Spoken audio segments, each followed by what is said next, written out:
Le soleil se levait lentement sur le Burkina Faso, illuminant un paysage paisible où les oiseaux chantaient dans les arbres. Au cœur de ce calme, un incident bouleversant allait se produire. Une petite fille de 5 ans, sans famille, allait jouer un rôle clé dans la vie du président Ibrahim Traoré. Alors que son convoi traversait la route, cet enfant, contre toute attente, arrêta tout et demanda au président de s'arrêter pour 2 heures. Pourquoi ce geste, à première vue absurde, allait-il sauver la vie du président et de ses collaborateurs? Ce n'était pas juste un avertissement, mais un appel à écouter la sagesse la plus pure. Le président Ibrahim Traoré était en route pour une réunion cruciale pour l'avenir du pays. Une rencontre qui pourrait rapporter des milliards à son gouvernement. Il se rendait dans la capitale, confiant et concentré, entouré de ses gardes du corps et de son équipe. Mais en traversant une route apparemment sans danger, un événement inattendu est venu interrompre sa marche. Une petite fille de 5 ans, seule et vêtue de haillons, a interrompu la route, exigeant que le président s'arrête. Au début, ses gardes ont réagi avec scepticisme, croyant que cela n'était qu'un caprice d'enfant. Cependant, la fille n'a pas cédé. Elle a affirmé que si le président continuait son chemin, il ne reviendrait jamais. Cette prédiction a été accompagnée d'une vision, un accident imminent, alors que le temps pressait et que l'appel aux affaires internationales devenait plus urgent. Ibrahim Traoré se retrouva face à un dilemme. Voudrait-il risquer de perdre l'avenir de son pays ou écouter cette petite voix pleine de sagesse? Un premier détail a glissé sous les yeux de tous. L'arrêt brutal du convoi n'était pas un simple caprice du destin, mais la conséquence directe d'une prédiction formulée avec une assurance étonnante par une enfant de 5 ans. Un second élément est venu s'ajouter. L'heure exacte à laquelle elle demanda au président Ibrahim Traoré d'attendre correspondait presque parfaitement au moment où un accident majeur se produisit 40 minutes plus loin sur la même route. Ces 2 faits, placés côte à côte, suffisaient déjà à fissurer l'apparente improbabilité de l'avertissement. Et convoi, parti au petit matin, roulait à bonne allure sur une route dégagée. Les gardes scrutaient à l'horizon, habitués à détecter les menaces discrètes. Un véhicule ralenti, une ombre dans les buissons, un mouvement insolite derrière un talus. Rien, pourtant, n'indiquait que cette journée serait différente des autres. Le président, concentré sur ses dossiers, avait rappelé l'importance de la réunion prévue 2 heures plus tard. Une négociation internationale susceptible de redéfinir les investissements destinés au Burkina Faso. Dans son esprit, chaque minute comptait. Est dans ce contexte rigoureux, presque mécanique, que surgit la petite fille. Sa présence inattendue, son état de fatigue, et surtout la fermeté de sa demande introduisirent un élément de rupture. Les gardes réagirent d'abord, selon leur formation. Évacuer l'obstacle, sécuriser le passage, garantir le temps de trajet. Pourtant, face à cet enfant immobile, quelque chose échappa aux protocoles habituels. Son insistance, sa voix calme, la précision de ses paroles firent naître un doute, puis un silence étrange, presque pesant. Lorsque Ibrahim Traoré descendit du véhicule pour la questionner directement, l'atmosphère changea. Le contraste entre l'autorité du chef d'État et la vulnérabilité apparente de l'enfant créa un moment suspendu. Une brèche dans la logique institutionnelle, un espace où la rationalité dut composer avec l'intuition. Ce fut le premier déplacement du récit, une situation où le pouvoir, surpris, se trouva obligé d'écouter ce qui n'aurait jamais dû compter. La figure qui permit de relier les faits dispersés fut l'assistante du président, témoin direct des échanges depuis le départ du convoi. Habituée aux situations d'urgence, elle remarqua immédiatement que l'enfant ne tremblait pas seulement de fatigue, mais d'une conviction profonde. Lorsqu'elle observa la manière dont la fillette fixait la route, comme si quelque chose d'invisible s'y trouvait, elle comprit que ce moment ne correspondait à aucun schéma connu. Sa réaction fut discrète, mais déterminante. Elle conseilla de ne pas brusquer l'enfant, ce qui ralentit brièvement la décision d'avancer. Les premières minutes, l'impact fut subtil mais réel. Les gardes, d'abord sceptiques, commencèrent à regarder autour d'eux avec une vigilance différente, plus diffuse, comme si la petite voix de l'enfant avait déplacé leur attention du terrain visible vers un danger encore abstrait. Cette modification du regard transforma le rythme même du convoi, créant un état d'alerte inhabituel pour une route pourtant calme. Du côté du président, la tension intérieure augmentait. L'interruption n'était pas prévue, et chaque minute perdue semblait fragiliser l'objectif du jour. Pourtant, une hésitation se glissa entre ces certitudes. Assistante, jouant le rôle de fil conducteur, nota ce changement. Elle vit que l'avertissement, loin d'être une simple perturbation, commençait à produire un effet domino. Le ralentissement de la mission, la montée des doutes et l'apparition d'une question plus vaste que l'agenda politique du moment. Ce fut dans ce croisement des émotions, du protocole et du risque pressenti que se forma la première compréhension. L'incident n'était plus un obstacle, mais un signal. Et ce signal imposait d'être pris en compte, malgré l'urgence. Out a commencé avec un arrêt brusque. Le convoi du président Ibrahim Traoré roulait à vive allure. La route était claire. Rien n'annonçait une interruption.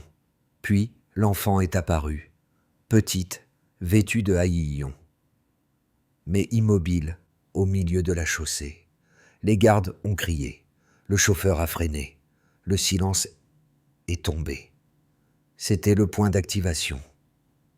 Fillette demanda d'attendre 2 heures. Pas une minute de moins. Les gardes contestèrent. Le président voulut avancer. Le temps pressait. Le rendez-vous international devait consolider un accord financier majeur. Chaque minute comptait. Pourtant, l'enfant restait ferme.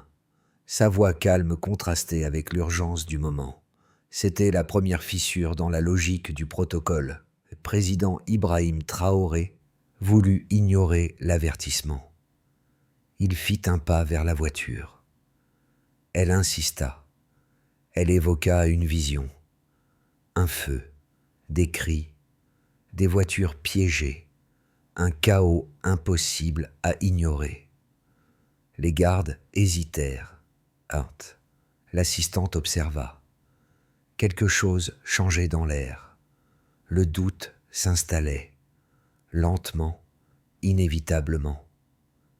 Et moment de bascule arriva lorsque l'enfant cita une parabole.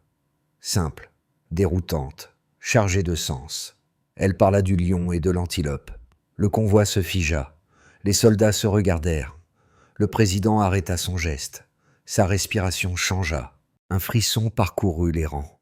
Ce fut la montée vers le sommet dramatique. Téléphones sonnèrent. Les pressions extérieures augmentaient. Le partenaire international exigeait une réponse. Le délai s'effritait. Il ne restait que 60 minutes. Le ton au téléphone devint sec. Ultimatum. Le deal était en jeu. L'équipe s'agita. Certains redoutaient un piège. Les mots « assassination setup » furent prononcés. La tension monta encore, et président sortit une nouvelle fois. Il s'approcha de l'enfant. Il se mit en colère. Sa voix monta. L'enfant resta calme. Elle répéta l'avertissement. Elle évoqua sa solitude, son absence de famille, sa nuit passée sous un arbre, et surtout, son rêve, sa conviction, sa peur, une peur plus grande que celle de mourir. Cette sincérité produisit un choc. Le président recula. Les gardes cessèrent de discuter. L'assistante baissa les yeux. Chacun sentit que la logique venait de changer. Le protocole céda la place à l'intuition. Le chef d'État fit son choix. Il ordonna l'arrêt complet du convoi. 2 heures d'attente. Personne ne discuta. Et temps passa lentement. Les hommes se dispersèrent. Le président resta silencieux. L'enfant s'assit sur une pierre. Elle observait le ciel. Le vent circulait entre les arbres. Le calme revenait.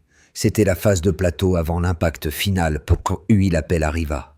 Une voix paniquée, une explosion 40 minutes plus loin. Un camion-citerne avait dérapé. Le feu s'était propagé. Plus de 40 véhicules avaient été engloutis. Aucun survivant, pas un seul. L'heure correspondait exactement à celle où le convoi aurait dû se trouver là. Le choc fut total. Le président Ibrahim Traoré sortit de son véhicule. Ses jambes fléchirent. Les gardes restèrent silencieux. L'assistante se couvrit le visage. La fillette, elle, restait immobile. L'événement venait de se refermer comme une évidence. Le danger annoncé. Le danger évité.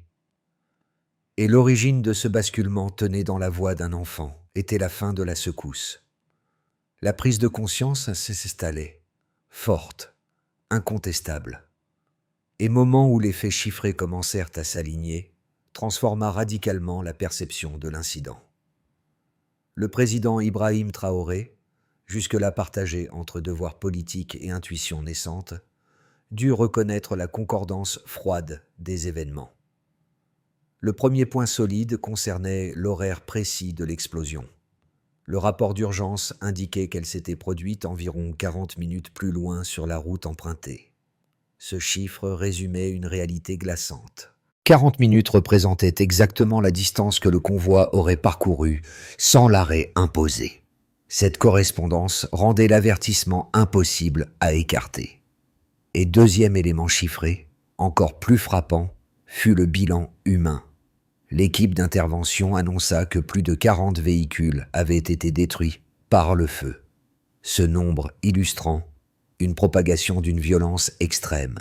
Dans le récit des secouristes, les flammes avaient gagné les bus, les voitures et les motos en quelques secondes. Là encore, la précision du décompte amplifiait l'ampleur du danger évité. Le président Ibrahim Traoré comprit que son propre convoi, composé d'une dizaine de voitures, aurait été au cœur du brasier. Troisième fait chiffré était le plus lourd émotionnellement. Les services de secours confirmèrent qu'il n'y avait eu aucun survivant. 0.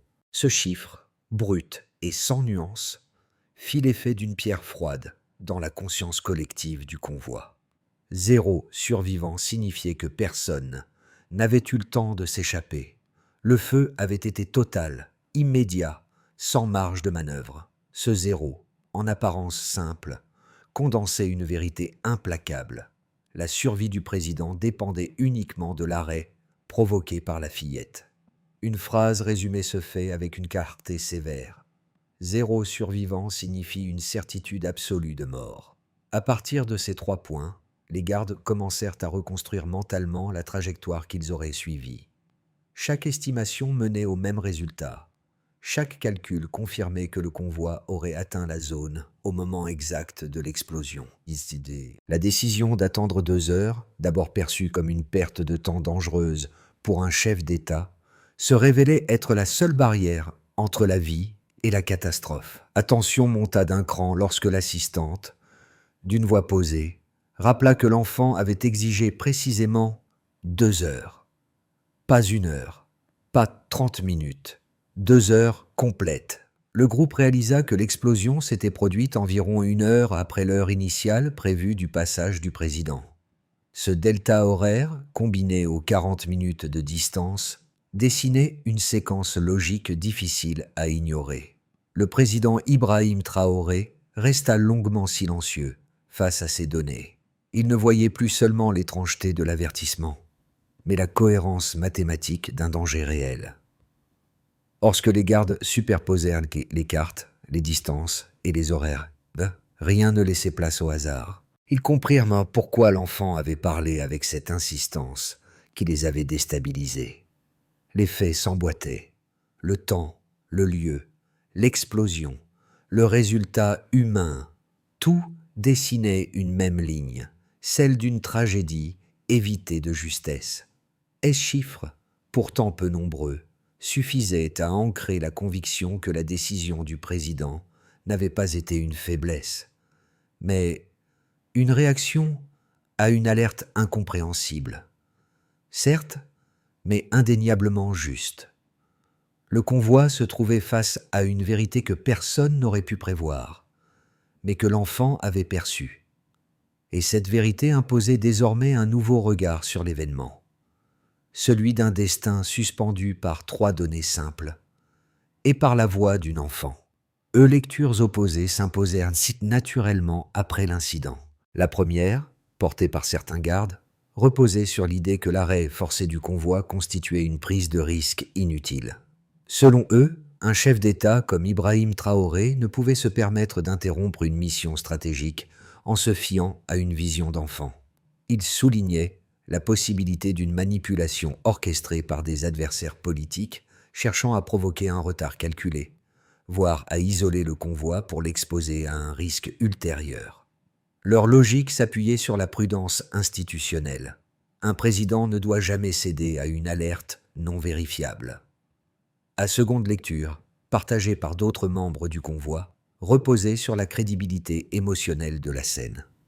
Il rappelait le calme déconcertant de la fillette, sa manière de s'exprimer sans trembler, et surtout, l'usage de paraboles qui avait bouleversé même les gardes les plus aguerris. Pour eux, la sincérité de l'enfant constituait un signal en soi, un élément humain impossible à mesurer mais pourtant puissant. Ils rappelaient aussi que la décision finale n'avait pas été prise immédiatement. Ibrahim Traoré avait résisté, douté, contredit, avant d'être déstabilisé par la dernière parabole, celle qui évoquait le lion et l'antilope immobile. As à ces deux positions, un contre-argument décisif s'imposa, soutenu cette fois par les faits. L'explosion à 40 minutes de distance, la destruction de plus de 40 véhicules, l'absence totale de survivants. Aucun des éléments redoutés par les sceptiques, pièges, manipulations, embuscades, n'avait eu lieu. À la place, c'était un accident massif, brutal, indépendant de toute stratégie humaine. Et cet accident coïncidait précisément avec la zone et l'horaire du passage initialement prévu. Et Constat rebattait les cartes. Il ne s'agissait plus d'opposer intuition et protocole, mais d'admettre que la décision du président avait, malgré son caractère inhabituel, correspondu parfaitement à la réalité du danger. Les deux lectures s'effaçaient, alors devant un résultat indiscutable. L'arrêt avait sauvé des vies, et la voix de l'enfant avait été, contre toute attente, le seul élément fiable de la journée. Cette révélation, d'abord frappante, se cristallisa dans l'esprit de tous les membres du convoi une fois que l'accident fut confirmé. Le chiffre froid de 40 véhicules détruits, associé à l'horreur du nombre de victimes, était un tournant décisif. Les moments de doute, les hésitations de Ibrahim Traoré et de ses gardes se dissipèrent face à la réalité crue du drame évité. Une seule décision, celle de l'attente, avait changé le cours de l'histoire. Pourtant, cette vérité n'était pas juste un témoignage d'objectivité. Elle apportait avec elle une sagesse profonde, un enseignement intemporel, la capacité d'un chef à écouter au-delà des contraintes et des attentes conventionnelles.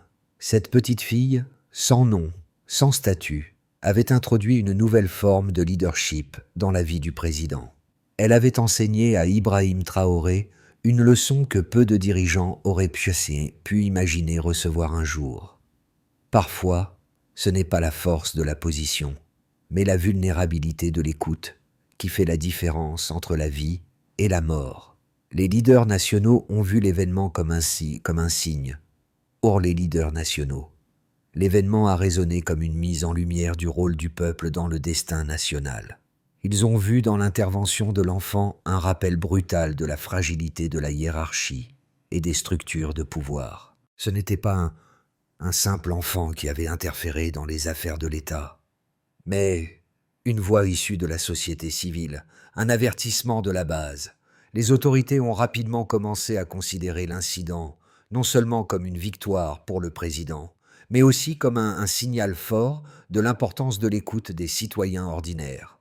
Le président Ibrahim Traoré, en prenant une décision aussi audacieuse, a incarné un nouveau modèle de leadership qui pourrait inspirer une génération entière de gouvernants à remettre en question la centralité du pouvoir exécutif. Les partenaires internationaux ont salué cette décision, eurent le plan internationale, l'incident a renforcé l'image de Ibrahim Traoré en tant que leader capable de prendre des décisions audacieuses. Les pays partenaires ont salué sa capacité à réagir face à l'inattendu, mais aussi à préserver l'intégrité humaine dans des moments de crise. Les observateurs extérieurs ont souligné que cet arrêt, bien qu'il ait été perçu comme une simple interruption, démontrait une flexibilité stratégique non négligeable. Les négociations en cours sur l'accord financier ont pris un tour différent, certains partenaires se sentant maintenant plus confiants quant à la stabilité du leadership burkinabé. D'autres, cependant, ont trouvé dans cet acte une faiblesse apparente, soulevant la question de savoir si Ibrahim Traoré serait capable de concilier intuition et objectifs nationaux. Groupe des nouveaux détracteurs. Parallèlement, des voix critiques ont émergé parmi les opposants politiques. Ceux-ci ont vu dans cette affaire une illustration d'un pouvoir dérouté, un président influencé par des forces irrationnelles. Selon eux, l'événement démontrait l'incapacité de Ibrahim Traoré à garder le contrôle de ses décisions et à se concentrer sur les priorités de son mandat. Certains ont même suggéré que l'intervention de l'enfant pourrait être une manœuvre déguisée pour ralentir la politique nationale, voire une tentative de manipulation. Cette lecture a trouvé une certaine résonance dans l'opposition, qui l'a utilisée pour remettre en question la capacité du président à gouverner avec efficacité. Les témoins directs du convoi ont vu l'impact de l'événement. Parmi les témoins directs du convoi, l'impact fut profond. Les membres de la sécurité, les assistants et les gardes ont vu l'événement sous un angle totalement différent. L'atmosphère autour du président s'est immédiatement transformée après l'aveu de l'incident. Pour eux, ce fut une mise en perspective de leur mission et de la manière dont la vie de tous pouvait être menacée sans une vigilance collective. L'attente imposée par la fillette n'a pas seulement sauvé des vies, mais elle a aussi révélé la capacité du président à s'élever au-delà de la politique et de l'agenda immédiat. Ce fut un tournant personnel pour beaucoup, un moment où les responsabilités partagées entre les dirigeants et les citoyens ont pris une signification nouvelle. Scénario de base. En cette trajectoire, l'événement survenu sur la route s'intègre progressivement dans la culture institutionnelle du pays. Le président Ibrahim Traoré adopte une posture plus attentive aux signaux faibles, convaincu que l'intuition et l'observation humaine peuvent compléter les procédures traditionnelles. Les équipes de sécurité révisent certains protocoles, intégrant des marges de flexibilité pour répondre à des situations imprévues similaires. Les partenaires internationaux, après une première surprise, reprennent les discussions autour du projet financier initial, en considérant que le retard ne remet pas en cause la volonté du Burkina Faso de s'engager dans des réformes économiques. La fillette, vue désormais comme un symbole, est discrètement protégée sans exposition médiatique excessive. Dans ce scénario, l'incident reste un jalon fort, mais maîtrisé. Scénario optimiste. En une dynamique plus favorable, l'histoire gagne une portée nationale inattendue. Les propos de l'enfant, relayés dans un cadre institutionnel contrôlé, deviennent un point de ralliement pour souligner l'importance de l'écoute citoyenne. Le geste du président Ibrahim Traoré, perçu comme celui d'un dirigeant capable de suspendre son agenda au profit d'un avertissement humain, renforce sa crédibilité intérieure. Les négociations internationales, loin d'être affaiblies, en tirent argument pour souligner la résilience et la clairvoyance du leadership burkinabé. Cette lecture contribue à créer un climat de confiance renouvelé pour les investissements, tout en renforçant la cohésion sociale. L'incident devient alors l'exemple d'une convergence rare entre intuition populaire et décision d'État. Scénario le plus difficile. En une lecture plus complexe, l'incident pourrait être instrumentalisé par certains opposants. Des discours politiques réinterprètent l'événement comme une faiblesse, remettant en question la légitimité des décisions intuitives.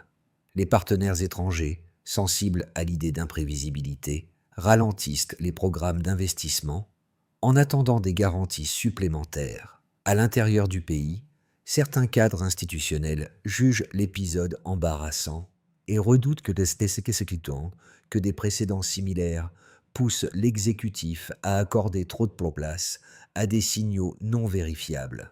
Dans cette configuration, le président Ibrahim Traoré doit gérer simultanément la pression politique, les attentes populaires et la réassurance diplomatique pour maintenir l'équilibre. Écommandation de pensée. En les trois scénarios, une même question demeure. Comment un État peut-il intégrer l'imprévu sans fragiliser sa structure? La réponse semble reposer sur un équilibre entre vigilance rationnelle et ouverture à l'humain. Un espace où l'écoute devient un outil de stabilité plutôt qu'un signe de faiblesse. L'histoire de l'enfant qui a sauvé la vie du président Ibrahim Traoré résonne au-delà des frontières du Burkina Faso. Elle soulève une question universelle. Jusqu'où un leader est-il prêt à écouter la voix du peuple, même lorsqu'elle semble s'opposer à l'agenda politique? C'est une question qui touche tous ceux qui détiennent le pouvoir, que ce soit à l'échelle nationale ou dans nos vies quotidiennes. Combien d'entre nous ignorent les signes, les alertes et les petites voix qui pourraient pourtant nous guider vers des décisions plus sages, et fait qu'un simple avertissement, émanant d'une enfant sans statut ni pouvoir, ait pu changer le destin d'un président, souligne une vérité fondamentale. Le pouvoir n'est pas seulement dans la force ou dans l'autorité, mais dans la capacité à reconnaître la valeur des perspectives autres que les nôtres. Ibrahim Traoré, en écoutant cette voix innocente, a montré une forme de leadership fondée sur l'humilité et l'ouverture. C'est que cette leçon qui devrait inspirer tous les décideurs aujourd'hui. Ou ceux qui s'engagent dans des rôles de leadership, il est crucial de se rappeler que la véritable force réside parfois dans l'écoute. Dans le monde moderne, où les informations viennent de toutes parts, être attentif aux petites voix peut s'avérer être l'un des choix les plus sages. Ne pas se laisser enfermer dans l'illusion de tout savoir ou tout contrôler peut offrir une plus grande liberté pour prendre des décisions éclairées. Conseils pratiques. René. Un moment pour écouter les opinions de ceux qui n'ont pas de pouvoir officiel. Ayez pas peur de remettre en question vos décisions, même si elles semblent solides sur le papier. Hors Transformer, un événement exceptionnel en enseignement durable, il fallait établir une série de mesures simples, directes et applicables. Le président Ibrahim Traoré, marqué par cette expérience, s'orienta vers une approche plus structurée afin que l'intuition, l'écoute et la vigilance puissent coexister avec les exigences du pouvoir. Le premier axe consistait à renforcer l'observation humaine dans les processus décisionnels. Cela impliquait que chaque membre du convoi, qu'il soit garde, chauffeur ou assistant, puisse signaler tout élément inhabituel, même lorsqu'il semble insignifiant. Cette démarche devait être mise en œuvre immédiatement et évaluée par des comptes rendus réguliers. Un deuxième axe reposait sur la création d'un protocole d'alerte flexible. Au lieu de suivre des procédures strictes et immuables, les équipes devaient intégrer un système capable d'absorber des signaux imprévus. Cette flexibilité devait être testée sur une période de quelques mois, avec des simulations programmées pour mesurer la réactivité collective.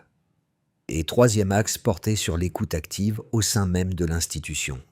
Ibrahim Traoré demanda que des réunions internes soient organisées pour encourager les équipes à partager leurs observations. Cet espace ouvert permettait d'intégrer la diversité des perceptions, un outil essentiel pour éviter que des situations sensibles ne soient ignorées par excès de confiance ou par routine. Les résultats de ces réunions devaient être consignés et analysés pour en mesurer l'efficacité. Enfin, un dernier axe, plus symbolique mais tout aussi important, consistait à rappeler régulièrement que la vigilance ne dépend pas uniquement du pouvoir, mais aussi de l'humain. En valorisant la capacité d'écoute, le président instaurait une culture où chaque voix, même la plus fragile, pouvait jouer un rôle déterminant. Cette approche offrait un cadre concret pour éviter que des signaux cruciaux ne soient perdus au milieu des impératifs du quotidien. Lorsque le calme revint, chacune repensa à la scène qui avait tout déclenché. L'enfant assise sur la pierre, regardant le ciel avec une tranquillité presque irréelle. Ce motif, aperçu d'abord comme une simple image, devint le symbole silencieux de tout ce qui avait suivi. Le président Ibrahim Traoré, en revivant mentalement ce moment, comprit qu'il ne s'agissait pas seulement d'un avertissement, mais d'une rencontre qui redéfinissait la place de l'humain dans la prise de décision. La pierre, l'enfant et le silence formèrent une triade que personne du convoi n'oublierait. Et Souvenir ne représentait pas un tournant politique, mais un point d'inflexion intérieure. L'assistante, les gardes, le chauffeur, tous avaient vu leur perception du danger et de l'écoute transformée. L'enfant n'avait pas crié, n'avait pas supplié. Elle avait simplement tenu sa place, fragile mais déterminée. Ce geste résonna longtemps après l'accident évité. Et Président marcha plusieurs jours avec cette image en tête. Elle lui rappela qu'un leader peut se tromper, hésiter, puis apprendre encore. À sagesse peut venir des voix les plus petites. Était la conclusion intime, celle qui dépasse les rapports et les bilans, et qui demeure lorsque tout le reste s'efface. Histoire de cette fillette et du président Ibrahim Traoré dépasse désormais le cadre d'un simple événement. Elle appartient à un imaginaire collectif où l'humain, dans sa forme la plus fragile, peut rappeler aux institutions leur devoir premier, protéger la vie. En observant la portée symbolique de ce moment, chacun peut reconnaître la valeur d'une vigilance partagée, celle qui naît autant des responsabilités officielles que des voix discrètes du quotidien. Récit invite aussi à repenser la manière dont une société écoute ses membres. Il montre que l'alerte peut venir de n'importe où, que la lucidité n'est pas réservée au cercle de pouvoir et qu'une seule intervention peut modifier la trajectoire de plusieurs. Vite. Cela ouvre un espace de dialogue où chacun, citoyen, responsable, observateur, peut se demander quelle place il accorde réellement aux signaux qu'il rencontre.